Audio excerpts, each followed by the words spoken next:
Getting out of Biafra is now a nightmare obstacle course over terrible roads and through countless roadblocks. It took us 2 days of hard travelling by Land Rover, by ship, down the Cross River, and finally by aeroplane. The eastern slice of Biafra, a country of about 12 million people, is now in the hands of the federal forces. The Biafrans have been forced to withdraw, cutting an important bridge, blowing it up, and thus cutting the main road from Enugu, the capital, down to the Cameroons. In the north, just above the capital at Enugu, there's been fierce fighting round the key road junction at Nsukka, and it fell at the weekend. Hundreds of refugees were streaming down the road southwards towards the capital. Others were fanning out across the bush beside the road.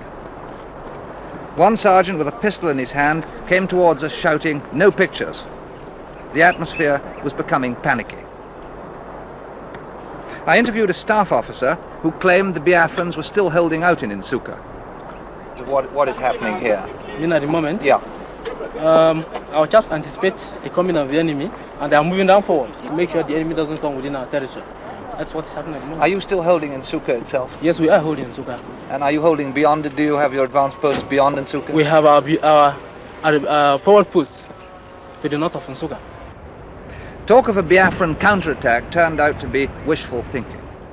A later story put out by Biafran officials said a traitor had given the order for the retreat. It sounded like a cover story to bolster the morale of the army and of the civilian population. As we drove back down the road to Enugu, the traffic was all one way. Lots of refugees, but apart from an occasional army truck, no sign of troops moving up to the front. Lieutenant Colonel Ojukwu, the military ruler of Biafra, gives his first press conference since fighting started with Nigerian troops. After about 10 days of fighting, how do you personally think that you've done in the battle and your troops have done in the battle so far, and how do you think it's going to develop? In a conflict of this nature, where Lagos certainly has the superiority of arms, such as having armor, having artillery, one would expect the Lagos troops to break through and then get pushed back depending on the strength of the resistance. And this is really what we've been doing, particularly on the Nsukka sector.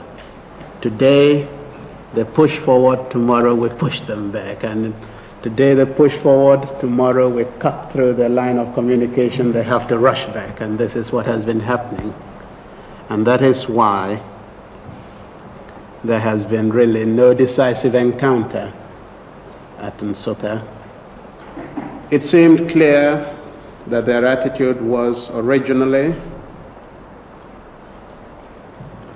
to make a massive assault on the Nsukka area, the Ugoja area, so as to tie up all our troops, and then to make an armored thrust through Nsukka direct to their number one objective, Lieutenant Colonel Ojukwu in Enugu. If you didn't know it, that's me. Enugu is only 40 miles from Nsukka.